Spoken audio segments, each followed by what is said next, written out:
بسم الله الرحمن الرحيم. الحمد لله رب العالمين، والصلاة والسلام على رسوله خاتم النبيين وعلى آله الطيبين وأصحابه الطاهرين وعلى جميع المسلمين والمؤمنين أجمعين. أما بعد، فقد قال الله سبحانه وتعالى في كلامه القديم والفرقان الحميد: أعوذ بالله من الشيطان الرجيم، بسم الله الرحمن الرحيم. والله أخرجكم من بطون أمهاتكم لا تعلمون شيئا وجعل لكم السمع والأبصار والأفئدة لعلكم تشكرون. ألم يروا إلى الطير مسخرات في جب السماء ما يمسكهن إلا الله إن في ذلك لآيات لقوم يؤمنون. صدق الله العظيم. அல்லாஹ்வுக்கே எல்லா புகழும். அருமைநாயகம் முஹம்மது ரசூலுல்லாஹ் ஸல்லல்லாஹு அலைஹி வஸல்லம் அவர்களின் மீதும் அவர்களின் சத்திய வழியை பின்பற்றி வாழ்ந்த அனைத்து நல்லடியார்கள், குறிப்பாக நம் அனைவர் மீதும் எல்லாம் வல்ல அல்லாஹுவின் நல்லருள் என்றென்றும் நிறைவாக உண்டாவதாக. ஆமீன். அல்லாஹுடைய பேரருளால் சூரா அன்-நஹல் அத்தியாயத்தினுடைய 77 வசனங்கள் நாம் கடந்த தஃப்சீர் வரை பார்த்தோம். கடந்த வார தஃப்சீரில் அல்லாஹுவிற்கும் அல்லாஹ் அல்லாத எந்த சக்தியும் இல்லாத தெய்வங்களை வணங்குகிறார்களே அவர்களுக்கும் அல்லாஹ் சில உதாரணங்களை சொல்லி அல்லாஹுவும் அவர்களும் சமமாவார்களா என்று கேட்டான். அதிலே அல்லாஹ் சொன்ன முதல் உதாரணம், ஒருவன் அடிமை, எந்த சக்தியும் இல்லை, அவனால் எதுவும் சம்பாதிக்க முடியாது, அவனுக்கே அவன் செலவு செய்ய முடியாது. அப்படி இருப்பவனும் நிறைய அல்லாஹுவால் பொருளாதாரமும் செல்வ வளமும் வழங்கப்பட்டு இறைவனின் பாதையில் நிறைய செலவழிப்பவரும், இந்த 2 பேரும் சமமாவார்களா என்று ஒரு உதாரணம் சொன்னான். இன்னொரு உதாரணத்தில் 2 மனிதர்கள், ஒருவர் வாய் பேச முடியாதவர், ஊமையானவர், அவர் அந்த அடிமை எஜமானனுக்கே மிகவும் சுமையாக இருப்பவர், எங்கு போனாலும் என்ன செய்தாலும் எந்த நன்மையையும் கொண்டு வருவதில்லை. அப்படிப்பட்டவரும் நன்கு பேச தெரிந்து மக்களிடத்திலே நல்லதை எடுத்து சொல்லி நீதத்தை மக்களுக்கு பிரச்சாரம் செய்யக்கூடியவரும் சமமா என்று அல்லாஹ் கேட்டான். இவர்களெல்லாம் ஒருபோதும் சமமாக மாட்டார்கள். அதுபோலத்தான் அல்லாஹுவும் அல்லாஹ் அல்லாமல் இந்த உலகத்தில் தெய்வங்கள் என்று சொல்லி யார் யார் எதையெல்லாம் வணங்குகிறார்களோ அவர்களும் ஒருபோதும் சமமாக மாட்டார்கள் என்பதை எல்லாம் சொன்னான். வரிசையாக இந்த சூறாவின் கடந்த சில வாரங்களாக மனிதனுக்கு அவன் புரிந்த அருட்கொடை, உயிரினங்கள் பற்றி, கால்நடைகள் பற்றி, மழையை பற்றி, கனிவர்க்கங்களை பற்றி, இப்படியெல்லாம் வரிசையாக சொல்லி கொண்டு வருபவன் இறைவன் தனது வல்லமையை கொடுத்து அடுத்து 2 வசனங்கள், வசனம் 78, 79 நாம் இப்போது பார்க்கிறோம். 78, 79லேயும் இறைவன் தனது வல்லமையை பேசுகிறான். 78வது முதல் வசனம், அல்லாஹுவின் வார்த்தைகளை கேட்போம். வல்லாஹு அஹ்ரஜக்கும் மின் புத்தூனி உம்மஹாத்திக்கும், உங்கள் தாய்மார்களுடைய வயிற்றிலே இருந்து அல்லாஹ் உங்களை வெளிக்கொணர்ந்தான்.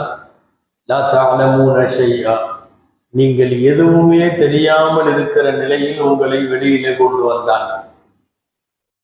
வஜஅல லக்கும், உங்களுக்கென்று அவன் அஸ்ஸம்அ, செவிப்புலனை, வல் அபுசார் பார்வைகளை, வல் அஃஇதா சிந்திப்பதை, இதையெல்லாம் உங்களுக்கு கொடுத்தான். லஅல்லக்கும் தஷ்குரூன் நீங்கள் நன்றி செலுத்துபவர்களாக ஆகுவதற்காக. அடுத்த வசனம், அலம் யரோ இலத் தைரி அவர்கள் பறவைகளை பார்க்கவில்லையா? முசஹராத்தின் ஃபி ஜவ்வி ஸமாஇ வானத்தினுடைய வெளியில், அதாவது விண்வெளியில் வசப்படுத்தப்பட்டவைகளாக அந்த பறவைகளை பார்க்கவில்லையா? மா யும்சிகுஹுன்ன இல்லல்லாஹ் அந்த பறவைகளை எல்லாம் அல்லாஹுவை தவிர வேறு யாரும் தாங்கி பிடிக்கவில்லை. இன்ன ஃபீ ذلك لآيات لقوم يؤمنون முஃமின்களுக்கு, முஃமின்களான கூட்டத்திற்கு இதிலே படிப்பினைகள், அத்தாட்சிகள் உண்டு என்று சொல்லுகிறார். இரண்டாவது வசனம் பறவைகளை பற்றியது. முதல் வசனம் நாம் தாயின் கருவறையிலே இருந்து வெளிவந்த போது ஒன்றும் தெரியாமல் வெளிவந்ததை பற்றியும், வந்ததற்கு பிறகு செவியேற்கும் திறமை, கண்ணால் பார்க்கும் திறமை, உள்ளத்தால் அறிவால் சிந்திக்கிற திறமை, இதையெல்லாம் அல்லாஹ் கொடுத்தான் என்று இறைவன் தனது இரண்டு பெரிய வல்லமை விஷயங்களை இங்கே சொல்லுகிறான். இதற்கு முன்னாலே இயலாமல் இருக்கக்கூடிய தெய்வங்களை பற்றி சொன்னான், வாய் பேச முடியாத ஊமையை பற்றி சொன்னான். அதுவெல்லாம் காஃபிர்களுக்கு உதாரணமாக சொன்ன இறைவன் இப்போது அதற்கு அடுத்த வசனங்களில் மனிதனை எப்படியெல்லாம் படைத்தான் என்று சொல்லுகிறான். படைக்கிற போது மனிதனுக்கு ஒன்றும் தெரியாது, எதுவுமே தெரியாத நிலையில் வருகிறோம். பிறந்த குழந்தைக்கு ஏதாவது தெரியுமா? தெரியாது. சொல்ல போனா பிறந்த குழந்தை கண்ணை திறந்து வைத்திருக்கின்ற ஒழிய சில நாட்கள் வரை பார்வை கூட தெரியாது. பிறந்து கொஞ்ச நாள் ஆகும், கொஞ்ச நாள் கழிச்சுதான் அதுக்கு நிறங்கள் தெரியும், நிறத்தை பார்க்க ஆரம்பிக்கும். கொஞ்சம் ஆங்காங்கே அசையும் பொருளை எல்லாம் பார்க்க ஆரம்பிக்கும். நீங்கள் எதையாவது ஒரு பொருளை குழந்தையிடம் அசைத்து காட்டினால் உற்று பார்க்கும். குழந்தை பிறந்து வெளியே வருகிற போது அந்த குழந்தைக்கு எதுவும் தெரியாதவர்களாக நீங்கள் வெளியே வந்தீர்கள் என்று அல்லாஹ் சொல்லுகிறார். லா தஅலமூன ஷைஆ உள்ள இருந்து வெளியே வருகிற போது தாயின் வயிற்றில இருந்து ஒன்றுமே தெரியாது, காலியாக வருவான். இதுக்கு பிறகு அல்லாஹ் ஒவ்வொன்றாக திறமைகளை கொடுக்கிறான். குறிப்பாக கர்ப்பத்துக்குள்ளிருந்தே காது கேட்கிற திறமையை கொடுப்பான். வெளியில வந்து கொஞ்ச நாளிலே பார்வை திறனை கொடுப்பான். அதுக்கு பிறகு சில நாள் கழித்து தான் சிந்திக்கிற திறனை கொடுப்பான். ஏதாவது ஒரு சூடான பாத்திரத்தில், ஏதாவது ஒரு ஆபத்தான பொருளில், கொதிக்கிற ஒரு பாத்திரத்திலோ, கொதிக்கிற எண்ணெயிலோ, கொதிக்கிற உணவிலோ கையை வைக்கக்கூடிய குழந்தை இங்கதான் கொதிக்குது, இங்க கை வச்சதனால கொதிக்குது என்று தெரியாது. கையை எடுத்து விடும், அழுது கொண்டே வலியால் துடித்து கொண்டே திரும்ப அது மேலேயே வைக்கும். காரணம், இன்னும் சிந்திக்கிற திறன் வரவில்லை. முதலிலே கேள்வி வரும், பிறகு பார்வை வரும், கொஞ்ச நாள் கழித்து தான் சிந்திக்கிற திறமை வரும். அல்லாஹ் ஒவ்வொன்றாக கொடுக்கிறான். இதை நாம் புலன்கள் என்று சொல்லுகிறோம். ஹவாஸ் என்று சொல்லக்கூடிய ஐம்புலன்கள் இதிலே அடங்கும். கேட்டு உணருதல், பார்த்து உணருதல், சுவைத்து உணருதல், தொட்டு உணருதல், இப்படியெல்லாம் நுகர்ந்து உணருதல், இதுதான் ஐம்புலன்கள். அல்லாஹ் மனிதனுக்கு கொடுத்த மிகப்பெரிய புலன்கள் இது. இதுல ரொம்ப முக்கியமான 3 விஷயம் மட்டும் சொல்றோம். செவி, கண்ணால் பார்வை, அதுக்கப்புறம் உள்ளத்தினுடைய சிந்தனை. இதையெல்லாம் கொஞ்சம் கொஞ்சமாக அல்லாஹ் கொடுக்கிறான். கேள்வியை கொடுக்கிறான் அல்லாஹ் குறித்த செய்திகளை எல்லாம் கேட்பதற்காக. பார்வைகளை கொடுக்கிறான் இறைவனின் அத்தாட்சிகளை எல்லாம் இந்த உலகத்திலே பார்ப்பதற்காக.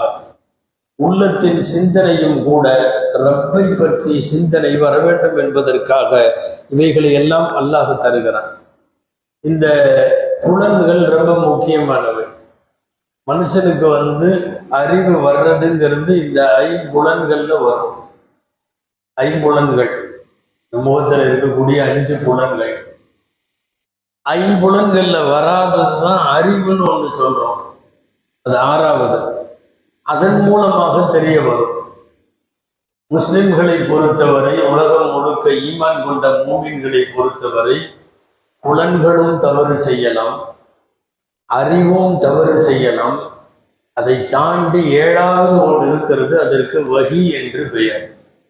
அந்த வஹியைத்தான் நாம் நம்புகிறோம். நம்முடைய புலன்கள் தப்பான முடிவை சொல்லும், அல்லது புலன்கள் முழுமையாக அடைய முடியாமல் பலவீனமாக இருக்கும். நமக்கு தெரியும், நம்மால் ஒரு குறிப்பிட்ட சத்தத்துக்கு மேல கேட்க முடியாது. காது வெடிச்சிரும், ஜவ்வு கிழிஞ்சிரும். மெதுவா பேசினாலும் கேட்க முடியாது. என்ன கொசு கொசுன்னு பேசுறீங்க, காதுல விழுகல. என்ன மெதுவா பேசினாலும் கேட்காது. ரொம்ப தூரத்துல இருந்தாலும் பார்வையில கிடைக்காது. ரொம்ப பக்கத்துல கொண்டு வந்து கண்ணுக்கு முன்னாடி வச்சாலும் தெரியாது. எல்லாமே ஒரு மீடியமாக இருக்க வேண்டும். மீடியமாக கேட்க முடியும், மீடியமாக பார்க்க முடியும்.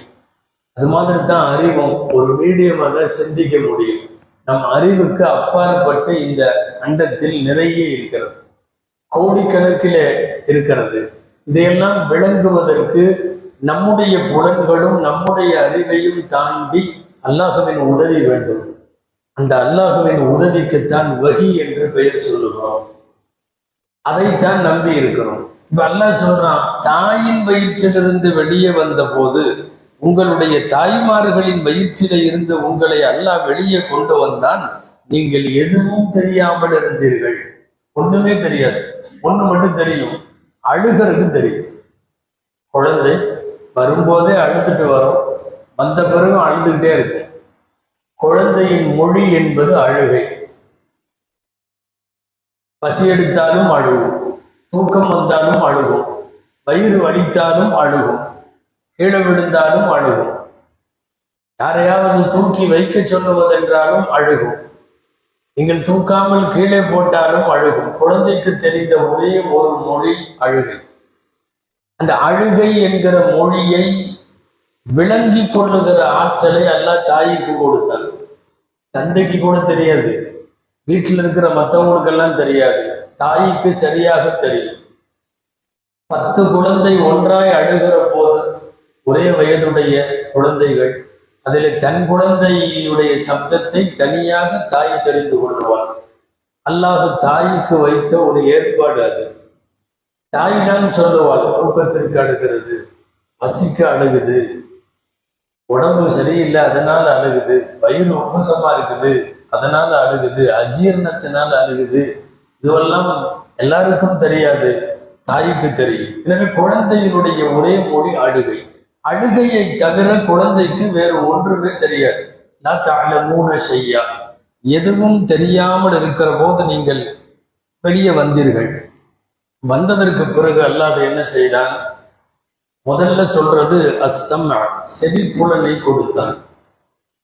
இதுக்கு முன்னாடியும் நாம தஃசீர்ல சொல்லியிருக்கோம். குர்ஆன் பூரா இந்த வசனம் நிறைய இடத்துல வருது. வஜஅல லக்கும் அஸ்ஸம்அ வல் அப்ஸார வல் அஃஇதா லஅல்லக்கும் தஷ்குரூன் வருது, கலீலம் மா தஷ்குரூன் வருது. குர்ஆன்ல கிட்டத்தட்ட 16 சூறாவுல இது வருது. திரும்ப திரும்ப திரும்ப வருது. செவி, பார்வை, சிந்தனை திறன்.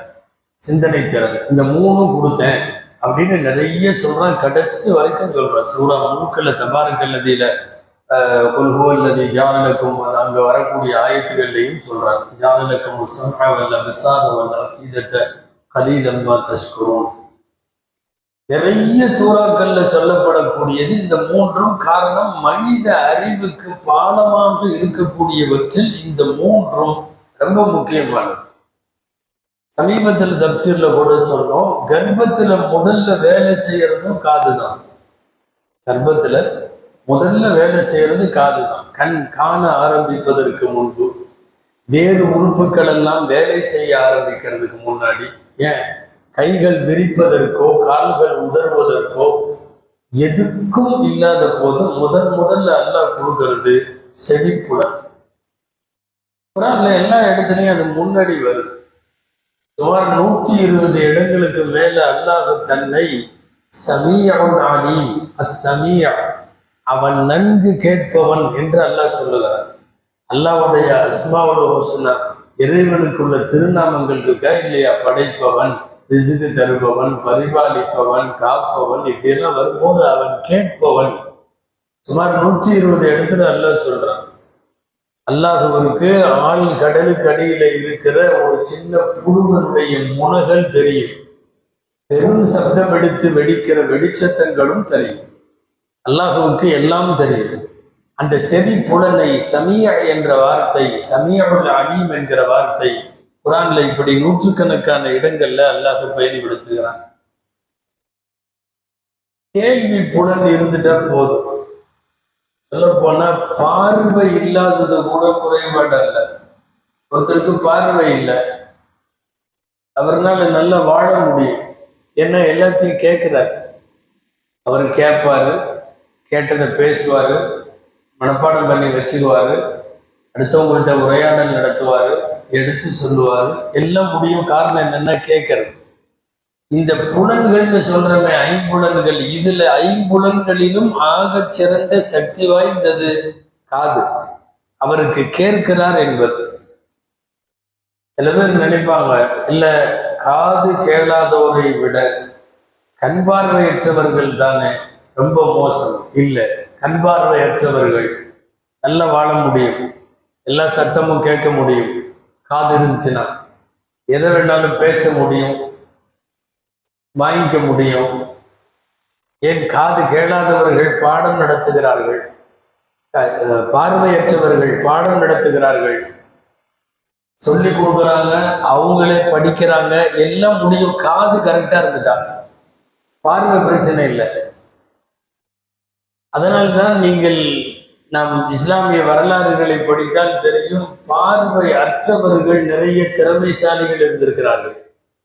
ஆனா காது கேளாதவர்கள்ல திறமைசாலிகள்ங்கிறது ரொம்ப கம்மி.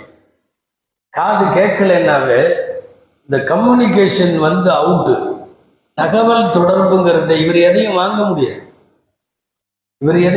முடியாது. பெரும்பாலும் காது கேளாமை கடந்த வாரத்துல செல்ல, காது கேளாமை என்பது வாய் பேசாமையோடு சேர்ந்து கொள்ளும். அதனால இவர்னால எடுத்து சொல்லவும் முடியாது. ஆனா காது மட்டும் கரெக்டா இருந்துச்சுன்னா போதும். கண் பார்வை இல்லைன்னாலும் கூட ஏராளமான திருக்குர்ஆன் விரிவுரையாளர்கள், ஹதீஸ்களை வல்லுநர்கள், இவங்களெல்லாம் போய் பார்க்கிறோம்.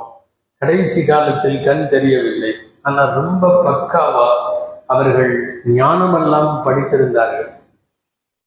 புகாரி, முஸ்லிம், திருமதி, இப்னு மாஜா, அபூ தாவூத், நஸை அப்படின்னு சொல்லக்கூடிய 6 சஹீஹான கிரந்தங்கள். இந்த 6 கிரந்தங்கள்லையுமே பார்த்தீங்கன்னா ஒரு 2-3 பேர் அதுல கடைசி காலத்தில் அவர்களுக்கு கண் தெரியாது, கண் இல்லை. ஆனாலும் லட்சக்கணக்கான ஹதீஸுகள் மனப்பாடம். முன்னாடி ஒரு தடவை வந்திருக்கு தப்சீர்கள்ல, கண் பார்வை போயிருச்சு, காது மட்டும் கேட்குதுன்னு வைங்களேன், அல்லாஹ் அவங்களுக்கு ஞாபக சக்தியை அதிகமா கொடுத்துரும், நிறைய ஞாபக சக்தி ஆயிரும். ஏன்னா பார்வை இல்லைன்னாவே ஞாபக சக்தி கூடியும். நம்மள்ட்ட எல்லாம் ஒரு 4-5 செல்போன் நம்பர் மனப்பாடத்தில் இருக்கிறது பெரிய விஷயமா இருக்கு. கண்ணு தெரியாதவங்கள்ட்ட சொல்லி பாருங்க, எக்கச்சக்கமான நம்பர் மனப்பாடம் பண்ணி வச்சிருப்பாங்க. அவங்களுக்குள்ள அது என்ன சொல்றது, மனக்கணக்கு. இந்த மனக்கணக்குல நிறைய மனப்பாடம் பண்ணி வச்சிருப்பாங்க. இன்னும் வேற மாதிரி சொல்றதுன்னா, நமக்கே ஒரு விஷயம் ஞாபகத்துக்கு வரலன்னா டக்குன்னு கண்ணை மூடுவோம். ஏன் கண்ணை மூடுறோம்னா, பார்வை வெளியே தெரியாம கண்ணை மூடுனா சீக்கிரம் யோசனைக்கு வந்துடும். யோசனைக்கு வந்தேன் கொஞ்சம் சொல்றேன் அப்படின்னு சொல்லிட்டு இப்படி கண்ணை மூடினோம்னா ஓர்மைப்படுத்த, நினைவுபடுத்த, மறந்தவைகளை நினைவுல கொண்டு வர, இதுக்கெல்லாம் பார்வை வேண்டும். இது கேட்கிற ஞானம் வேண்டும், மனனம் வேண்டும். அதெல்லாம் பார்வை இல்லாதவர்களுக்கு அதிகமாக கிடைக்கும். குறிப்பாக திருமதி ஷரீஃபினுடைய நூலாசிரியர் அல்லமா ஹாஃபிஸ் அபூ ஈஸா திருமதி ரஹ்மத்துல்லாஹி அவங்களுக்கு கண் பார்வை இல்லை அப்படிங்கிறது தான் பிரபலமான அவர்களை பற்றிய விஷயம். கண் பார்வை இல்லைன்னாலும் 2 லட்சம் 3 லட்சம் ஹதீஸுகள்லாம் மனப்பாடம் பண்ணி வச்சிருந்தாங்க. 1 லட்சம் ஹதீஸை மனப்பாடம் பண்ணவங்களுக்கு தான் அந்த காலத்துல ஹாஃபிதுன்னு சொல்லுவாங்க. ஹாஃபிது 1,00,000 ஹதீஸ மனப்பாடம் பண்ணி வைக்கிறாரு, ஆனா கண் பார்வை இல்லை. அப்ப என்னன்னா, கேள்வி திறன் என்பது, செவிப்புலமை என்பது, காது கேட்கறதுங்கிறது ஆக பெரிய செய்தி. இன்னைக்கும் நீங்க உலகம் முழுக்க குர்ஆனை மனப்பாடம் செய்திருக்கிற ஹாபிஸ்கள்ல எடுத்து பாருங்க, ஆயிரக்கணக்கான பேர் கண் பார்வை இல்லாத ஹாபிஸ்கள், நிறைய பேர். ஆனா நீங்க யோசிச்சு பாருங்க, செவிடர்களாக இருந்து பெரிய சாதனைகளை செய்தவர்கள்னு பார்த்தா எதுவுமே இருக்காது. முதல்ல ஒருத்தன் பேசணும், தெளிவா சொல்லணும்னா அவனுக்கு காது கேட்கணும், அப்பதான் முடியும், இல்லைன்னா முடியாது. இங்க இன்னொன்னு இருக்கு, குர்ஆன்ல எல்லா இடத்துலையும் இது அல்லாஹ் சொல்லக்கூடிய நுட்பமான செய்தியும் கூட. சம்அ வஜஅல லக்குமுஸ் சம்அ வல் அப்சார வல் அஃஇதன் சொல்றான். சம்அ கேள்வி திறன், இது ஒருமை. இது சிங்குலர் ஃபார்ம்ல சொல்றான், ஒருமையா. நான் அடுத்த அல் அப்சார் பார்வைகள் பன்மையா சொல்றான், ப்ளூரலா சொல்றான். வல் அஃஇதாவும் பன்மையா சொல்றான். கேட்கறத மட்டும் சொல்றப்ப ஒருமையா சொல்றான். ஒரே ஆயத்துல கேள்விகள், பார்வைகள், சிந்தனைகள் அப்படி சொல்லிடலாம்ல. அந்த ஒன்றை மட்டும் ஒத்தையா சொல்றான், மீதி எல்லாம் பன்மைகளாக, ப்ளூரல்களாக சொல்லுகிறான். ஏன்னா எப்பவுமே பார்வை ஒரு குறிப்பிட்ட இடத்துல மட்டும்தான் பார்க்க முடியும். இப்போ உதாரணமா எதிரில் இருக்கிறவங்கள பார்க்கலாம், பின்னாடி இருக்கிறவங்கள பார்க்க முடியாது. கேள்வி அப்படி இல்லை, முன்னாடி இருந்தாலும் கேட்கும், பின்னாடி இருந்தாலும் கேட்கும். இந்த பக்கம் எங்கேயாவது ஒருத்தர் உட்காந்து சவுண்டை போட்டிருப்பாரு, கேட்கும். இங்க நம்ம சீன்லயே வரமாட்டாரு, நாம பார்க்கவும் மாட்டோம், எங்க பார்த்தாலும் இருக்காது, சத்தம் மட்டும் கேட்கும். சோறுக்கு பின்னாடி நின்றுட்டு இருப்பார், சோற்றுக்கு பின்னால கேட்கும். இது எல்லாமே என்னன்னா, கேள்வி என்பது நாலா பக்கங்களிலே இருந்து வாங்கி கொள்ளும். இது தனித்திறமை. பார்வைகளினுடைய பிளவுபடுகிற போது பார்வைகளின் கோணங்கள் நிறைய மைனஸ் பாயிண்டா இருக்கும். இந்த கேள்வி என்பது அவ்வளவு இதா இருக்கும். சில நேரம் பார்க்கிற பார்வையே சரியா இருக்கு, இப்படி பார்த்துட்டு இருப்பாரு, கவனிச்சு பார்க்கறது இருக்கு, கவனிக்காம பார்க்கறது இருக்கு. சில பேர்லாம் இப்படி முறைச்சு உட்கார்ந்து இருப்பாங்க, போய் இப்படி ஆட்டணும். ஆட்டம்னா டக்குன்னு சுதாரிப்புக்கு வருவார். என்னன்னா, நாம் நினைச்சிட்டு இருக்கணும் அவர் பார்த்துட்டு இருக்காருன்னு. சிந்தனை இல்லாமல் பார்க்குதல் அப்படின்னு ஒண்ணு இருக்கு, சிந்தனையோடு பார்க்குதல் அப்படின்னு ஒன்று இருக்கு.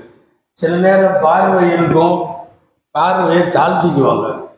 சில நேரம் பார்வை இருக்கும், முன்னாடி உள்ளவங்கள பார்க்க மாட்டாங்க. இப்படியெல்லாம் நிறைய கோணம். இதெல்லாம் கேள்வியில கிடையாது. அல்லாஹ் எல்லா இடத்திலேயும் முற்படுத்தி சொல்லுவதற்குத்தான் அதுதான் காரணம். பல இடங்கள்ல அவன் தன்னை சமீஅ என்று சொல்லுகிற போது அங்கேயும் அவன் அதைத்தான் முற்படுத்துவான். சமீஅன் பசீர், பசீர் பின்னாடி வரும். பசீர்னா பார்க்கிறவர்னு அர்த்தம், சமீஅன்னா கேட்கிறவர்னு அர்த்தம். கேட்கிறவர் தான் முன்னாடி வச்சிருக்கான். குர்ஆன் பூரா வருது, இன்னஹு சமீஅன் பசீர் வகான அல்லாஹு சமீஅன் பசீரா, இப்படியே வரும். சமீஉன் அலீம்னு சொல்லுவான், அங்கேயும் அலீம் பின்னாடி தான் வரும், சமீர் தான் ஃபர்ஸ்ட் வரும். முதல்ல சொல்றது கேட்கறது அப்படிங்கிறது. இது சொல்லிக்கிட்டே போலாம். அல்லாஹ் வழங்க இருக்கிற கேள்வி திறனுடைய ஞாபகத்துகள். தூங்கும் போதும் அலர்ட்ல இருக்கும் காது, கண்ணு மூடிடும். தூங்குறப்போ ஆட்டோமேட்டிக்கா பார்வை உள்ளவராக இருந்தாலும் தூங்குறப்ப குருடுதான். தூங்கும் போது பார்வை கிடையாது. சொல்ல போனா முழிச்சுட்டே தூங்குனா பயந்து ஓடிடுவாங்க எல்லாரும். என்ன இப்படி கண்ணை முழிச்சுக்கிட்டே தூங்குறாங்க. லேசா கொஞ்சம் கண்ணு திறந்து தூங்கிட்டு இருந்தாலே பயமா இருக்கும். கண்ணு மூடி இருக்கும். தூங்குகிற போது கண் பார்க்காது. ஆனா தூங்குகிற போதும் காது ரொம்ப ஓப்பனாவே வச்சிருக்கான். இந்த வாய்க்கெல்லாம் உதடு போட்டு மூடி வைக்கிற மாதிரி, கண்ணுக்கு திரை போட்டு மூடி வச்ச மாதிரி, காதுக்கு ஒரு க்ளோசர் எதுவுமே இல்லை. காது ஓப்பன்லயே தான் இருக்கு. அது நீ பகலா இருந்தாலும் ஓப்பன்ல தான் இருக்கும், நைட்ல இருந்தாலும் ஓப்பனா இருக்கும். அது ஓப்பனா இருக்க போய் தான் ஏதோ இந்த அலாரம் எல்லாம் அடிச்சதுக்கு அப்புறம் எந்திரிக்கிறோம். இல்லைன்னா பெரிய கஷ்டமாயிடும். யாராவது ஒரு சவுண்டு போட்டா எந்திரின்னு ஏதாவது சவுண்டு போட்டாலும் எந்திரிச்சு உட்கார்றோம். காரணம் காது ஓப்பனாவே எல்லாம் வச்சிருக்கிறதுனால. ஏன் இறைவன் எல்லா இடத்துலையும்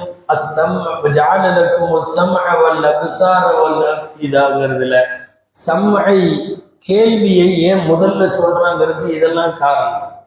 தூங்குறப்போ எல்லா உறுப்புகள்லையும் இல்லாட்டாலையும் கூட ஒரு ஒரு உணர்வை, அவன் உயிரோடு இருக்கிற உணர்வை காதுக்குள்ளே ரப்புல் ஆலமீன் வைத்திருக்கிறான். இதெல்லாம் வெளியில இருந்து அலைக்கற்றைகளை வாங்கி உள்ள கொடுக்கறதுக்கு பேரு அது காது.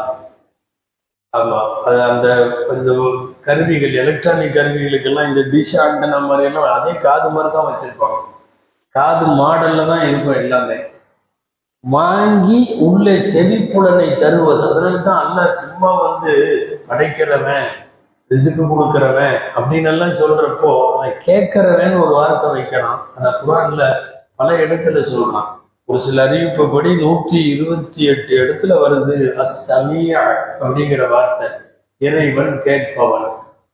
அவன் கேட்கறது வேற, நாமெல்லாம் கேட்கிற மாதிரி இல்லை. புழுக்கள் சப்தம், எறும்பு ஈயுடைய சப்தம் எல்லாம் அல்லாஹ்வுக்கு தெரியும். பெருங்குரல் எடுத்து சப்தம் விட்டாலும் ஹதீஸ்ல ஏதோ ஒரு தடவை ஒட்டகத்துல உட்காந்துக்கிட்டு கையை ரெண்டையும் மேல தூக்கிட்டு யாரோ ஒருத்தர் துவா செய்யறங்கிற பேர்ல பெரிய சவுண்டு போடுவார். யா அல்லாஹ் அல்லாஹும்மான்னு பயங்கரமா சவுண்டு போடுறப்ப சொல்லுவாங்க, உங்களுடைய ரப்புக்கு மெதுவா சொன்னாலும் காதுல விழுகும், ஏன் இவ்வளவு பெரிய சத்தம் போடுறீங்க அப்படின்னு எல்லாம் கேட்பாங்கன்னு ஹதீஸ்கள்ல வருது. ரப்பு அவ்வளவு லேசானதையும் காதிலே அவன் வாங்கக்கூடியவன். ஒரு 2 ஜும்மாவுக்கு முன்னாடி தலாக்கு சம்பந்தமா ஜும்மால பேசுறப்ப சொன்னோம்ல, ஒரு அம்மா ரசூலுல்லாஹ்ட்ட பேசிச்சு, நான் இப்போ புருஷன் கூட சேர்ந்து தான் வாழணும் அப்படின்னு சொல்லி பேசிச்சு.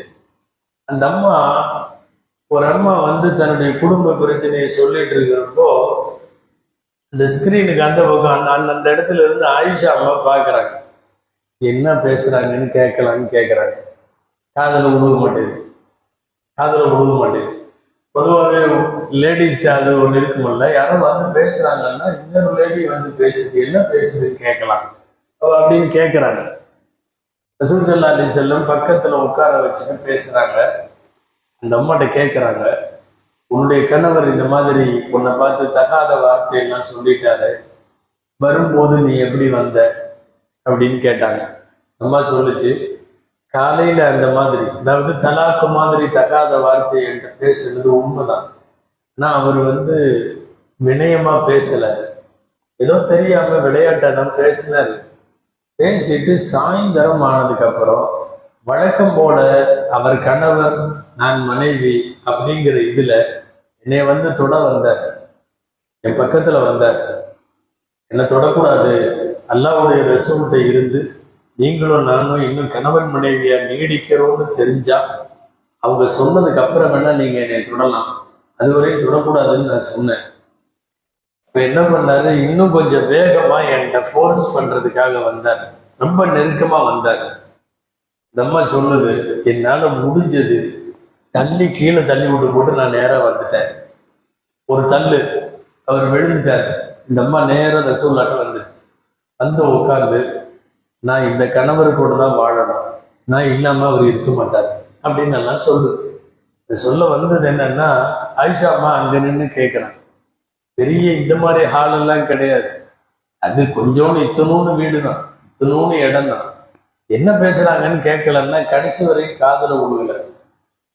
சொன்னாங்க, உன் விஷயத்துல நான் வகியை எதிர்பார்க்கிறேன், அல்லாஹ் ஏதாவது ஆயத்து இறங்கி நீங்க கணவன் மனைவியா கண்டினியூ பண்ணி வாழலாம்னு சொன்னா இன்ஷா அல்லாஹ் நான் சொல்லி அனுப்புறேன், நீங்க அது வரைக்கும் நீங்க 2 பேரும் பிரிஞ்சுதான் இருக்கணும், வேற வழி இல்லை அப்படின்னு சொல்லிட்டாங்க. போயிட்டாங்க அந்த அம்மா. போய் அல்லாட்ட அழுது தொழுது துவாவெல்லாம் செஞ்சு விடிய விடிய அல்லாட்ட கேட்டு 2 நாள் கழிச்சு ஆயத்து வந்துருச்சு. ஜிப்ரீல் அலைஹிஸ்ஸலாம் ஆயத்து இறங்கிட்டாங்க. அந்த ஆயத்து தான் 28வது ஜுஸுவினுடைய ஃபர்ஸ்ட் பேஜ். என்ன ஆரம்பிக்குது தெரியுமா? அது சமிஅ அல்லாஹு கௌலல்லதி துஜாதிலுக ஃபீ ஸௌஜிஹா. நபியே, உங்களிடத்தில் வந்து தன் கணவர் விஷயமாக சேர்ந்து வாழுவதற்காக உங்களோடு விவாதம் செய்த அந்த பெண்ணினுடைய குரலை அல்லாஹ் கேட்டான். அல்லாஹ் கேட்டான். ரசூலுல்லாஹி சொல்ல கூப்பிட்டு விட்டாங்க. அந்த அம்மாவை உட்கார வச்சுட்டு இறங்கின ஆயத்தை சொன்னாங்க. இந்த ஆயத்து இறங்கி இருக்குன்னு சொன்னாங்க. அப்பவும் ஆயிஷா அம்மா அங்க நின்று கேட்டாங்க, என்ன பேசுறாங்கன்னு புரியல. கடைசியில ஆயத்து வந்துருச்சல்ல, ஆயத்தை ரசூலுல்லாஹ் ஓதி காட்டினாங்க. எல்லாத்துட்டையுமே ஆயிஷா அம்மாட்டையும் ஓதி காட்டினாங்க. கது சமி அல்லாஹ், அல்லாஹ் கேட்டான். அந்த பெண் உங்களோடு செய்த விவாதத்தை அல்லாஹ் கேட்டான். அப்பதான் ஆயிஷா அம்மா சொன்னாங்களாம், சுப்ஹான மன் யஸ்மஉ ஃபௌக ஸமாவாதி. பக்கத்துல இருந்து என்ன பேசுனாங்கன்னு கேட்கலான்னு நினைச்சேன், கேட்க முடியல. 7 வானங்களுக்கு அப்பால், அரிசிக்கு அப்பால் இருக்கிற அவன் கேட்டுட்டானே, அவன் எவ்வளவு பெரிய கேள்வி ஞானம் உள்ளவன், அவனுக்கு எவ்வளவு பெரிய என்ன மாதிரி சப்தமெல்லாம் காதுல விழுகுது. இங்கே 2 பேர் பேசுகிற குசுகுசு உரையாடல், கிசுகிசுக்கிற குரல், ரப்பு அதை கேட்டதாக சொல்லுகிறான். அதனால தான் குர்ஆன்ல வழி நெடுக ஒருமுகப்படுத்தி அல்லாஹ் சொல்லுகிறான், கேள்வி ஞானம் என்பது ரப்பு உங்களுக்கு வழங்கிய மாபெரிய அருட்கொடை. அதுக்கப்புறம் தான் அல்லாஹ் 2வது சொல்றான், வல் அப்சார் வல் அஃபீதா. நம்ம முன்னாடியே சொல்லியிருக்கோம், 40 நாள் 40 நாளா கடக்கும் போது 40 நாள் கர்ப்பத்துல ஒரு குழந்தைக்கு கிடந்துருச்சுன்னா 40 நாள்னா எவ்வளவு ஆச்சு? 120, 4 மாசம். 4 மாசம் ஆன உடனே முதல்ல காது தான் வேலை செய்யும். முதல்ல கண்ணு வேலை செய்யாது, கையெல்லாம் அசைக்கிறதுக்கு வராது, அப்பதான் உருவாகுது. அப்ப அந்த நேரத்தில் ரப்புல் ஆலமீன் முதலாக வேலை செய்ய வைப்பது, முதலாக அவங்களுக்கு செயல்பட வைப்பது செவி புலன் தான். அப்ப இருந்து அந்த செவியை ரப்புல் ஆலமீன் தந்திருக்கிறார். அதனால தான் குர்ஆன்ல பல இடங்கள்ல இந்த மாபெரிய அருட்கொடையை குறித்து நிறைய வருகள். சில பேருடைய காது ரொம்ப ஷார்ப்பா இருக்கும். தாபியீன்கள்ல சம்மா அப்படின்லாம் பேர்களை கொண்டவர்கள் இருந்தார்கள். பயங்கரமா காதுல வந்து ஷார்ப்னஸா வச்சு அல்லாஹ் சில பேருக்கு அப்படி வைத்திருக்கிறாங்க. இறைவனுடைய படைப்புகளிலே உள்ள ஏற்ற வித்தியாசத்தை. இந்த சமியா என்கிற வார்த்தை குர்ஆன்ல வழிநெடுக்க வருகிறது. ரப்புல் ஆலமீன் எல்லாத்துக்கும் இறைவன் தந்திருக்கக்கூடிய இந்த உலகத்தினுடைய மிகப்பெரிய மனித குலத்தினுடைய அத்தாட்சிகள் ஒன்று. சம்அ, பஸர், பார்வை திறன், அதுக்கப்புறம் சிந்திக்கிற திறன். இந்த ஒவ்வொன்றும் இழக்கிற போது ஒவ்வொன்றா சம்அ கேள்வி திறன் போச்சு, செவிடன்னு சொல்றோம். பார்வை திறன் போச்சு, குருடன் அல்லது பார்வையற்றவர்னு சொல்றோம். இந்த 3வது சொல்றானே சிந்தனை திறன், இது போச்சுன்னா அவனுக்கு பேரு ஜுனூன், அவன் பைத்தியக்காரன், அறிவில்லாதவன், அவனுக்கு எந்த விவரம் பத்தாது அப்படின்னு எல்லாம் சொல்றோம். இந்த 3ம் இதனுடைய ஆப்போசிட்டை நினைச்சு பார்த்தாதான் இது எவ்வளவு பெரிய ஞாபகத்துன்னு தெரியும். அதனாலதான் குர்ஆன்ல சூரா பனி இஸ்ராயீல்ல ஒரு இடத்துல வருது, இது எல்லாமே விசாரணைக்கு உட்படுத்தப்படும். நீ கேட்டதுல எல்லாமே நன்மை தான் கேட்டியா, மோசமானது எல்லாம் கேட்டியா? நீ பார்த்ததுல எல்லாமே நல்லது தான் பார்த்தியா, மோசமானது எல்லாம் பார்த்தியா? நீ யோசிச்சது சிந்திச்சது நல்ல சிந்தனை தானப்பா, இல்ல மோசமாவே சிந்திச்சியா? குல்லு உலாயிக கான அன்ஹு மஸ்ஊலா. பனி இஸ்ராயீல்ல வருது இந்த ஆயத்து. நிச்சயமாக இன்ன சம்அ கேட்குதல், வல் பஸர் பார்க்குதல், வல் ஃபுஆத் சிந்திக்குதல், குல்லு உலாயிக கான அன்ஹு மஸ்ஊலா. இதை பற்றி எல்லாம் நிச்சயமாக மறுமையில விசாரிக்கப்படும். அது பொறுப்பு. இப்ப எதையெல்லாம் அல்லாஹ் பொறுப்பாக நாளைக்கு விசாரிக்கிறானோ அதைத்தான் வரிசையா பட்டியல் சொல்றான். இதையெல்லாம் பத்தி நீங்க பதில் சொல்லித்தான் ஆகணும் என்று சொல்லுகிறார். இதுவெல்லாம் ஒன்றும் இல்லாமல் தாயின் வயிற்றில இருந்து வெளிவந்து போக போக இது எல்லாவற்றையும் கொடுக்கிற இறைவன் தன்னுடைய மாபெரும் அருட்கொடையா சொல்லிட்டு லஅல்லகும் தஷ்குரூன், நீங்கள் நன்றி செலுத்துவதற்காக சொல்றான்.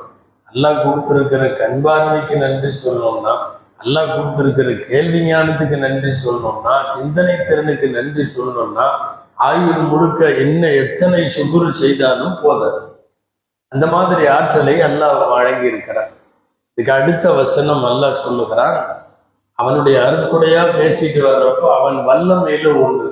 அடுத்த வசனம், அலம் யரோ இல தயிர், பறவையை அவர்கள் பார்க்கவில்லையா, முசஹராத்தின், வசப்படுத்தப்பட்ட, குரான்ல இந்த வார்த்தையை கவனிக்கணும், பார்வையில் அவ வசப்படுத்தப்பட்ட பறவைகள், சமா, விண்வெளியில இருக்கக்கூடிய இந்த பறவைகள் வசப்படுத்தப்பட்டவைகளாக இருக்கிறது.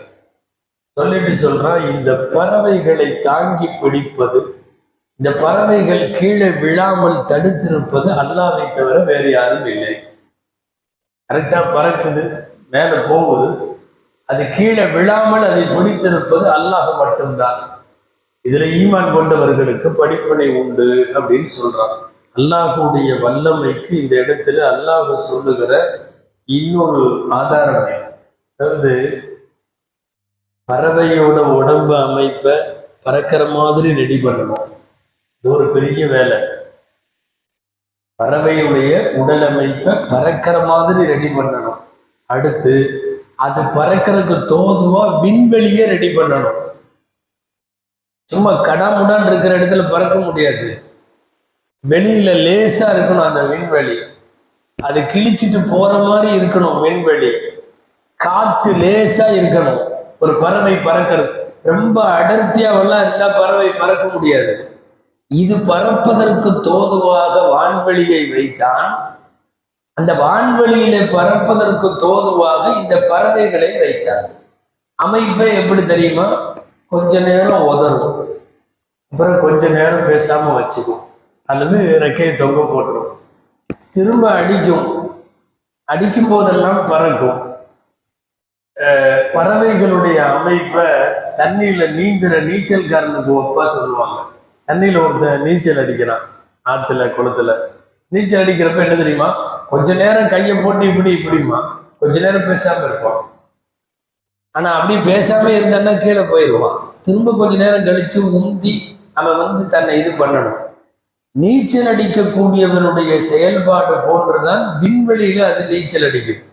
பறவைகள் எல்லாம் நாம இங்க தரையில தண்ணியில பண்றோம், அது அங்க வான்வெளியில பண்ணுது. கொஞ்ச நேரம் அடிக்கும், அப்போ உயர்ந்து உயர்ந்து பறக்கும். சிறிது நேரம் அது தன்னுடைய இதை போட்டுரும். இப்ப என்னன்னா, பறப்பதற்கு தோதுவான உடலமைப்பை பறவைக்கு கொடுப்பதும், அது பறப்பதற்கு தோதுவான சூழ்நிலையை அல்லாஹ் ஜவ்வு சமான்னு சொல்ற விண்வெளி, அந்த விண்வெளியிலே அல்லாஹ் அதை வைக்கிறான். அது பறப்பதற்கு முடியும் என்கிற அளவுக்கு ஏற்படுத்துகிறான். இதுல அதை கீழே தாங்கி பிடிச்சிருக்கிறது அல்லாஹ். அதாவது பொதுவான ஒரு சட்டம், வெயிட்டான எந்த பொருளாக இருந்தாலும் கீழே விழுந்துடும். போட்டால் ஒரு கல்லை தூக்கி இப்படி போடுறீங்க, கல் மேலேயே எல்லாம் போக முடியாது. நீங்க வீசுற வேகத்துக்கு கொஞ்சம் தூரம் போயிட்டு கீழே வந்துடும். வெயிட்டான பொருள் எல்லாம் கீழே வரும். நீங்க தண்ணியில போய் கல்லை போட்டாலும் தண்ணிக்குள்ள போயிடும். வெயிட்டான பொருள் கீழே போகும். பறவைக்குன்னு ஒரு வெயிட் இருக்குல்ல, அது சின்ன பறவையா இருந்தா ஒரு 100 கிராம் வச்சுக்கோமே, ஒரு 50 கிராம் 100 கிராம் பறவை உண்டு. ராஜாளி பருந்து மாதிரி கிலோ கணக்கில் உள்ள அந்த பறவைகள் உண்டு. அதுக்குன்னு ஒரு வெயிட் இருக்கா இல்லையா? வெயிட் உள்ள பொருள் எப்படி மேல நிக்குது? 2 வேலை நடக்கணும். ஒண்ணு, கீழே இருந்து யாராவது இழுத்து கட்டியிருக்கணும், மேல இருந்து யாராவது அப்படி தூக்கி பிடிச்சிருக்கணும். இந்த 2 வேலை நடக்கணும். அப்பதான் கீழே உழுகாம இருக்க முடியும். எந்த ஒரு வெயிட்டான பொருளும் மேலிருந்து யாராவது பிடித்து இழுக்க வேண்டும், அல்லது கீழிருந்து யாராவது தாங்கி பிடிக்கணும். இந்த 2 இருந்தா தான் ஒரு வெயிட்டான பொருள் நடுவுல நிற்க முடியும், இல்லைன்னா முடியாது. இது ரப்புடைய ஏற்பாடு, உலகத்தினுடைய விதி. இந்த புவியீர்ப்பு விசை அது இதுன்னு என்னென்னலாம் நம்ம படிக்கிறோமோ அதனுடைய ஷார்ட் ஃபார்மே இதுதான். கொஞ்சம் வெயிட்டான பொருட்கள் கீழே விழுந்து விடும். அது விழாமல் இருக்க வேண்டுமானால் கீழே ஸ்ட்ராங் வேணும், அல்லது மேலே அதை இழுத்து பிடிக்கணும். இப்ப அல்லாஹ் கேட்கிறான், பறவை இப்படி நிக்குதல்ல, இந்த பறக்குதல்ல, இந்த பறவைய மேல இருந்து யாரு பிடிச்சி இழுத்து நிறுத்தியிருக்கா அல்லது கீழே இருந்து யாரு தாங்கி நிறுத்தியிருக்கா? ரெண்டையுமே சொல்லி அல்லாஹ் சொல்றான், மா யும்சிகுஹுன்ன இல்லல்லாஹ், அல்லாஹுவை தவிர வேறு யாரும் இந்த பறவைகளை இழுத்து பிடித்திருக்கவில்லை. ஏன்னா ஒரு வெயிட்டான பொருளை அந்த இடத்துல அல்லாஹ் தக்க வச்சிருக்கான். பறவை அல்லாஹுடைய பெரிய குதிரத்துகள்ல ஓடும், இறைவனுடைய பெரிய வல்லமைகள்ல ஓடும். நம்ம விமானம் படைச்சதெல்லாம் அதை பார்த்து தானே.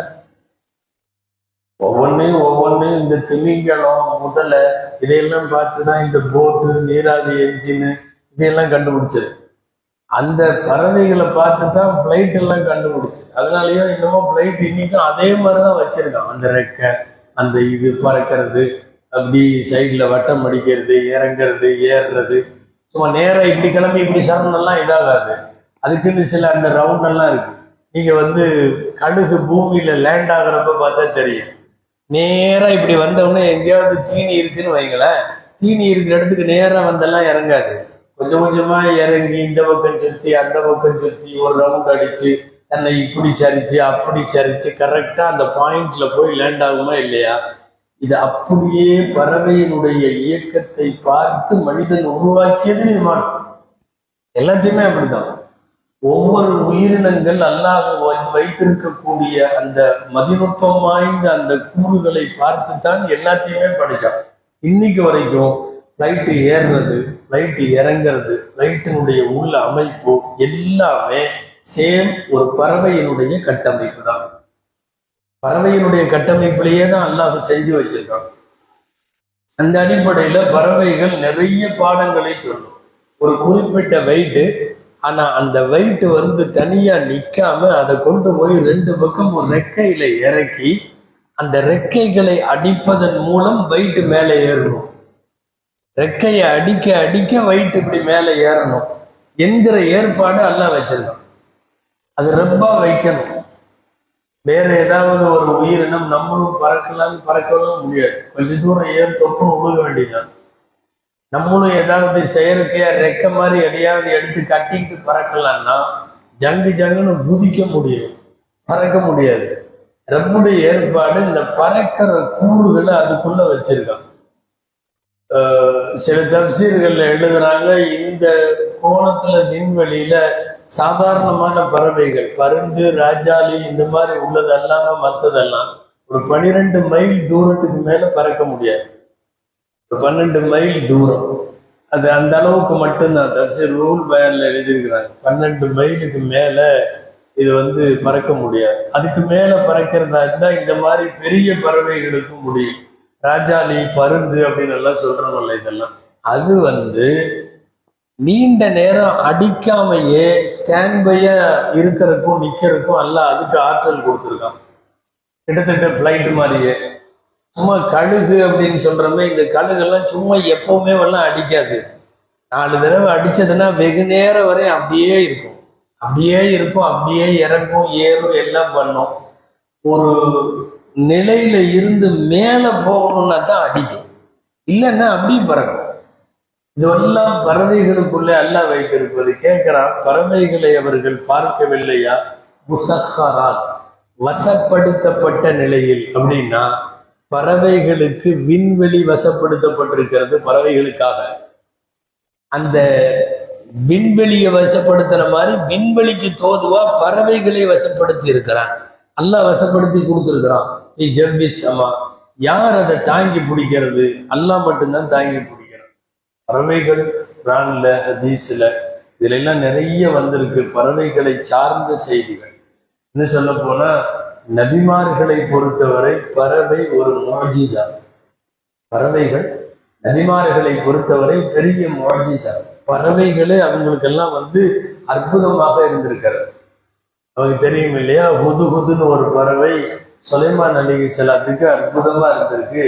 டெய்லியும் அது நிறைய வேலை செய்யும். எங்க தண்ணி இருக்குதுன்னு சொல்லும், தண்ணி எங்க இருக்குன்னு சொல்லும். இன்னைக்கும் கூட காகமெல்லாம் ஒரு இடத்துல ரவுண்ட் அடிக்குது, எங்கேயாவது பாலைவனத்துல காக்க போதில்லைன்னா அங்க தண்ணி இருக்குன்னு அர்த்தமா. தண்ணி இருக்கிற இடத்துலதான் அதுக்கெல்லாம் இருக்கும். பறவைகளை வைத்து தண்ணி இருக்கிற நீர்நிலைகளை தெரியலாம். இதெல்லாம் அந்த முசஹராத்துங்கிற வார்த்தைக்குள்ள அடக்கம். பறவைகள் வசப்படுத்தப்பட்டிருக்கிறது. இந்த ஹுதுஹுது பறவை அந்த வேலையெல்லாம் செஞ்சது. சுலைமான் அலைஹிஸ்ஸலாத்துக்கு தண்ணி இருக்கிற இடத்த சொல்லிக் கொடுக்கும். அப்புறம் அக்கம் பக்கத்து ஊர்கள்ல யார் யார் இருக்கா, யார் யார் இறைவனை வணங்குறா, யார் யார் தெய்வங்களை சிலைகளை வணங்குறா, அந்த தகவல்லாம் வந்து சொல்லும். ஒரு ஒரு ஒரு ஊடக ஆள் மாதிரி, ஒரு மீடியா பர்சன் மாதிரி வந்து எல்லா தகவலையும் சொல்லிக் கொடுக்கும். குரான்லயே வருது ஹுதுஹுதுடைய வரலாறு. ஹுதுஹுது எனக்கு நல்ல செய்தியை கொண்டு வந்து தரும் அப்படின்னு சொல்லி சுலைமான் அலைஹிஸ்ஸலாம் சொன்னதெல்லாம் கூட வருது. ஹுதுஹுது பறவை என்பது சில நபிமார்களுக்கு அற்புதமாக தரப்பட்டது அப்படிங்கிறது தான். முஅஜிஸான்னு நான் சொன்னேன்ல, பறவை முஅஜிஸா நிறைய இதுல வருது. இதே குரான்ல வருது.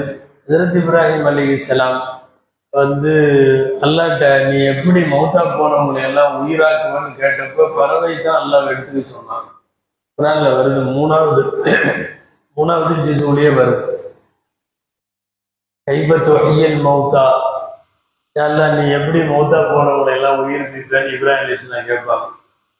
அவலம் தூமி, நீ நம்பலையா அப்படின்னு கேட்பான் அல்லாஹ். காலபலா வலக்கில்லி எத்துமை இன்ன கல்வி, நம்பியிருக்கேன், என் உள்ளம் நிம்மதி அடையறதுக்காக எனக்கு கொஞ்சம் சொல்லி கொடு. அல்லாஹ் சொல்லுவான், 4 பறவை எடுத்துக்கோ. 4 பறவை எடுத்து 4ஐயும் பிச்சு, ரெக்கையை பிச்சு, தலையை பிச்சு, உடம்பை பிச்சு, காலெல்லாம் உடைச்சு பூரா 4 பறவைகளையும் பிரிச்சு, அது இப்ப என்னமோ குப்பை போல மாதிரி இருக்கு. பூராத்தையும் பிரிச்சு போட்ட மாதிரி, இந்த கோழி கடையில அறுத்ததுக்கு அப்புறம் கிடக்கும்ல அந்த மாதிரி இருக்கு. கூடையில அப்படி இருக்கு.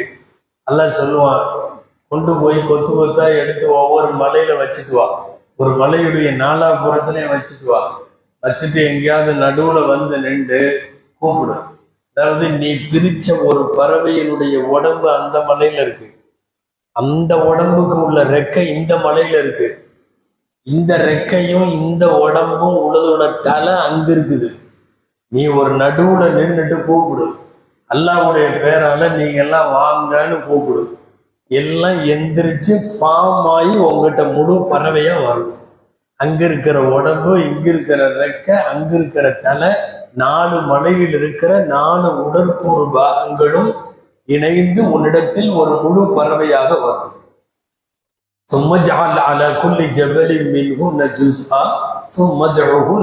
பிறகு அவங்களை எல்லாம் கூப்பிடு, உன்னிடத்துல அவைகள் விரைந்து வரும். அல்லாஹ் குர்ஆன்ல சொல்றான். பறவைகள் அம்பியாக்களுக்கு முஅஜிஸாவாக இருந்ததற்கு இப்ராஹிம் அலைஹிஸ்ஸலாம் அல்லாஹ் உயிர் கொடுக்கறது எப்படின்னு காமிச்ச பறவை முஅஜிஸா. அதாவது சுலைமான் அலைஹிஸ்ஸலாமுக்கு அந்த பறவை முஅஜிஸா. வசப்படுத்தப்பட்ட பறவைகள் அல்லாஹ் சொல்றான் நல்ல குர்ஆன்ல. ஈசா அலைஹிஸ்ஸலாம் களிமண்ணிலே பறவை தான் செய்தார்கள். இவங்க செஞ்சது, நான் உயிர் கொடுக்கும் ஆற்றலை நான் உனக்கு தருகிறேன், நீ ஏதாவது ஒரு பொருளை செஞ்சுட்டு அல்லாஹ்வுடைய பேரால உயிர் வந்துருன்னு சொல்லு, உயிர் வந்துரும் அப்படின்னு ஈசா அலைஹிஸ்ஸலாத்துக்கு சொன்னதுக்கு அப்புறம் ஹஜ்ரத் ஈசா அலைஹிஸ்ஸலாம் களிமண்ணிலே அவர்கள் செய்தது பறவை தான் செய்தார்கள். இது முழுக்க அவங்க களிமண்ணை செஞ்சது, உப்புனை ஊதுனது, அவங்க ஊதுன உடனே அதுல ரூஹ் வந்தது, பறந்தது, எல்லாமே குர்ஆன்ல இருக்கு. 3வது ஜுஸுல இருக்கு, வேற ஜுஸுகள்ல இருக்கு, நிறைய பக்கம் குர்ஆன்ல வருது. அல்லாஹ் சொல்றான், மினத்தீனி கஹைஅத்தி தைர், களிமண்ணை எடுத்து கஹைஅத்தி தைரி, பறவையை போல உருவாக்கி, அதுக்கப்புறம் ஃபதன்ஃபுஹு ஃபீஹா, நீங்க ஊதுங்க. அந்த மண்ணுல செஞ்ச பொம்மை பறவை மண்ணுல செஞ்சாச்சு, உஃப்னு ஊதுங்க. பிஇذنில்லாஹ், அல்லாஹ்வுடைய பெயரால் அப்படின்னு சொல்லி ஊதுங்க. ஊதுனோன்னு அது ரூஹ் வந்து அது பறக்குது. ஹஜ்ரத் ஈசா அலைஹிஸ்ஸலாமுக்கு கொடுக்கப்பட்ட முஅஜிஸா. நபி சுலைமான் அலைஹிஸ்ஸலாமோடும் பறவை முஅஜிஸா இருந்திருக்கிறது. இப்ராஹிம் அலைஹிஸ்ஸலாமோடும் பறவை முஅஜிஸா இருந்திருக்கிறது. ஈசா அலைஹிஸ்ஸலாம் அவர்களோடும் பறவை முஅஜிஸா இருந்திருக்கிறது. இப்படி எக்கச்சக்கமான முஅஜிஸாக்கள் நபிமார்களோடு பறவைகளோடு இருந்திருப்பதாக குர்ஆன்ல, ஹதீஸ்ல எல்லா இடத்துலையும் வரும். குறிப்பா குர்ஆனில் வரக்கூடிய முசஹராத்தின் வசப்படுத்தப்பட்ட நிலையில் பறவைகளை எல்லாம் படைத்திருக்கிறானே, இவங்க பார்க்கலையான்னு கேட்கிறான். இந்த பறவையில என்னென்ன விதம் தெரியுமா? சாதாரண பறவைகள்ல இருந்து நாம பார்க்கிற காகம், கிளி, குருவி அதெல்லாம் வகைப்படுத்த முடியாத காடுகளில் மட்டும் இருக்கக்கூடிய அதிகமா மனிதர்கள் வசிப்பிடங்களுக்கு வராத பறவைகள் பல்லாயிரக்கணக்கில் இருக்கு. பறவைகளே எத்தனை ஆயிரம் நமக்கு தெரியல. அல்லாஹ் நினைச்சான்னா எந்த பறவைகள், அபாபில்னு ஒரு பறவை இருந்துச்சுல்ல, அந்த காபத்துல்லாவை அழிக்க வந்த யானை படைய அழிக்கிறதுக்கு வந்தது அபாபில் தான். இந்த பறவைக்கு பேர் அபாபில். இத்தனோடு தான் இருக்கும், சும்மா குட்டியா இருக்கும். அபாபில்ல ஒன்ன யானை படையவே அழிக்க வந்திருக்கு அப்படின்னா பயங்கர ஏதாவது ராட்சச பறவை, அதெல்லாம் ஒண்ணும் இல்லை. நம்ம ஊர்ல இருக்கிற குருவியை விட சின்னது, ஆக சின்னது. அதுக்கு தான் அபாபில்னு பேர். சைரன் அபாபில் அப்படின்னு சொல்லி அல்லாஹ் பறவையை பத்தி அந்த பறவைன்னு தான் சொல்றாங்க. ஒவ்வொரு பறவையில் இந்த கால் 2 கால் இருக்கும், சின்னதா 2 கல்லு. இந்த காலில் ஒரு கல்லு, அந்த காலில் ஒரு கல்லு, வாயில ஒரு கல்லு. இறங்குறப்ப அப்படித்தான் இறங்குச்சு. இவன் இங்க இடிக்கிறதுக்குள்ள வேலையெல்லாம் பார்த்துட்டு இருக்கான் காபத்துல்லாவை. யார்? அப்ரஹா. அது அங்கிருந்து ஒவ்வொரு பறவையும் 3 கல்லோட இறங்கிட்டு இருக்குது. இந்த 3 கல் என்னன்னா தப்சீர்ல வருது, கொண்டைக்கல் அளவு தான் இருந்திருக்கு, பெரிய அளவெல்லாம் இல்லை. போட்ட ஒண்ணு மண்டை உடையணும் அதெல்லாம் இல்லை. இத்தனூன்னு கொண்டைக்கடலை எவ்வளவு எத்தனூன்னு இருக்கும், இந்த அழகுல ஒரு கொண்டைக்கல்ல, இதுல ஒரு கொண்டைக்கல்ல, வாயில ஒரு கொண்டைக்கல்ல, அவ்வளவுதான் இறங்கியிருக்கு. 3லையும் லைட்டு மாதிரி அடிக்குது. என்னன்னா 3 நெருப்பு கல். அது இந்த வெறும் கல் அல்ல. கொண்டைக்கல் மாதிரி உள்ள கல்லை தூக்கி அபரகாவையோ அல்லது அபரகா மாதிரி இருக்கிற வண்டியோ போட்டா அது என்ன, அவன் எப்படின்ட்டு போயிடுவான். கொண்டைக்கல் மேல விழுந்துச்சுன்னா கொண்டைக்கல் அல்ல, அவைகள் நெருப்பு கற்கள். கொண்டைக்கல்ல சைஸுக்கு உள்ள நெருப்பு கல். இந்த காலில் ஒண்ணு, அந்த காலில் ஒண்ணு, வாயில ஒண்ணு. கரெக்டா நேரா யானைப்படையை சுத்தி வட்டம் விட்டு ஒவ்வொருத்தர் மேல போட்டுச்சு. இனம் மேல எல்லாம் போட்டுச்சோ, அந்த சுண்டல் கல்ல மாதிரி இருக்கிறது உள்ள இறங்கின உடனே உடம்புக்குள்ள நேரா போயிருக்கு. வெளியில பட்டு கீழே விழுகிறதெல்லாம் இல்லை, நேரா போட்ட உடனே உள்ள கிளீனா போயிருது உடம்புக்குள்ள. தப்சீர்கள்ல எழுதுறாங்க, உள்ள போன உடனே என்ன பண்ணுச்சான், பார்ட்டு பூரா கழட்டி இருக்கு.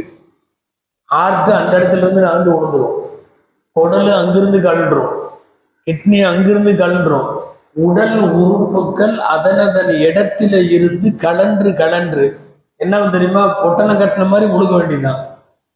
எல்லாம் கரெக்டா அந்தந்த இடத்துல நின்றாதான் நாம நிக்க முடியும். கிட்னி கரெக்டா கிட்னி இடத்துல இருக்கணும், ஹார்ட் இங்க இருக்குன்னா அது அங்க இருக்கணும், கல்லீரல்னா அங்க இருக்கு, எது எங்கெங்க இருக்கணும். இது மேல இந்த நெருப்பு கல்லு விழுந்த உடனே பார்ட்டுகள் பூரா கழட்டுக்கும். உள்ள வெளியில மனுஷன் மாதிரிதான் இருப்பான், உள்ள எல்லா பார்ட்டும் அவுட்டு. தொப்புன்னு சுருண்டு விழுந்தாங்க.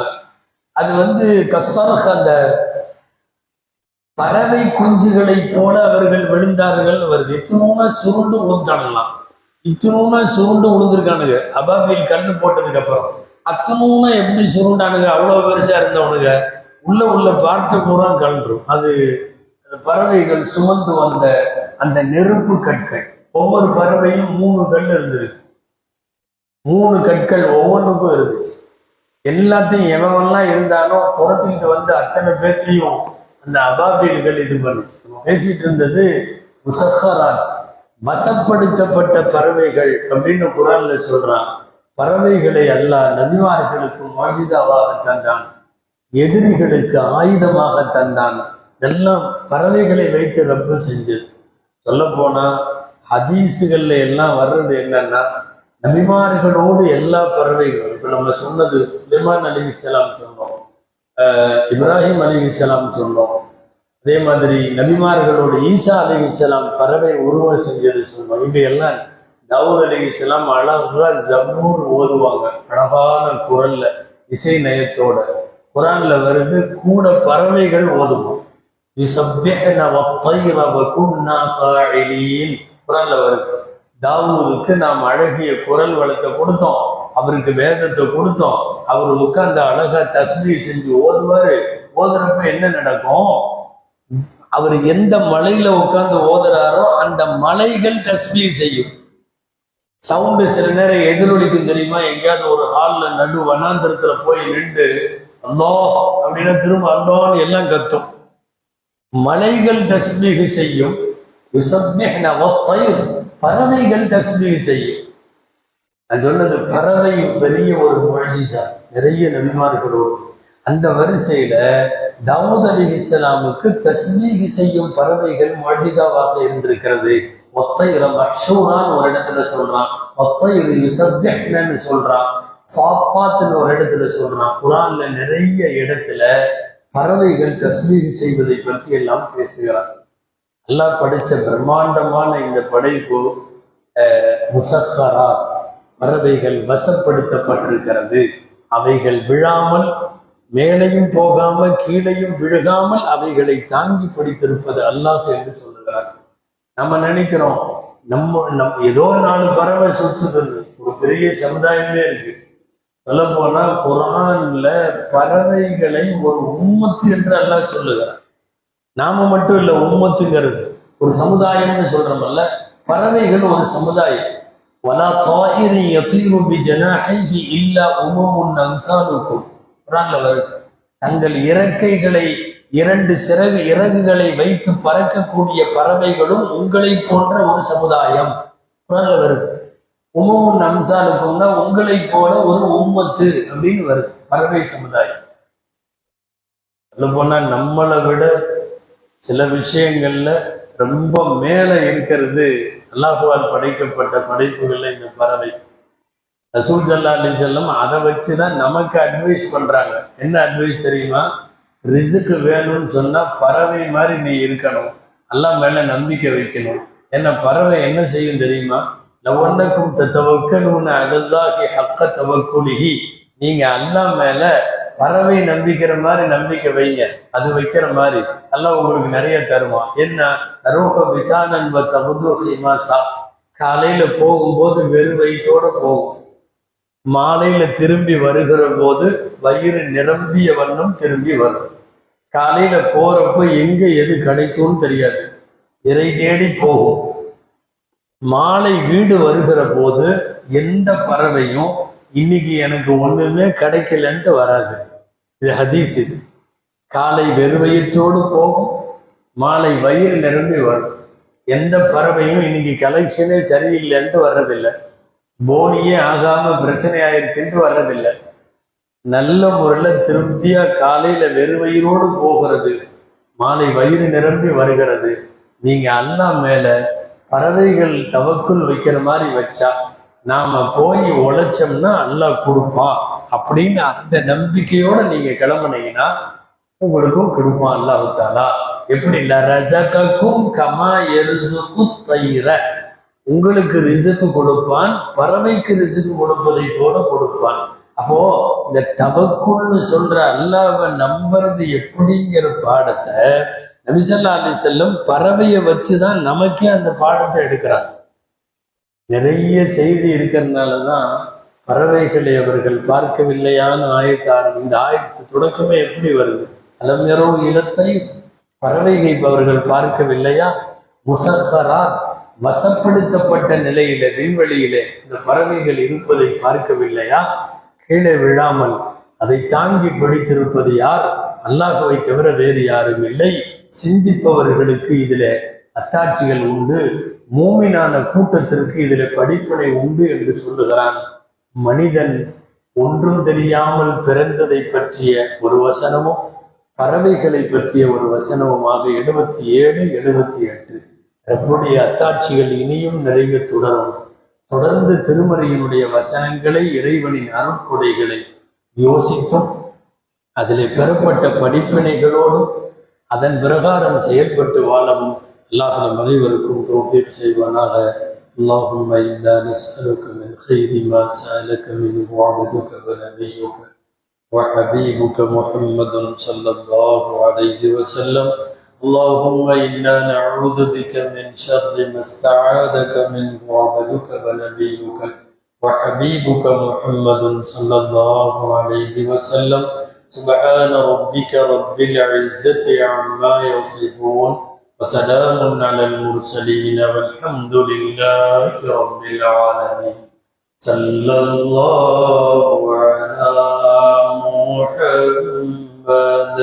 صلى الله عليه وسلم صلى الله على محمد صلى الله عليه وسلم صلى الله على محمد يا ربي صل وسلم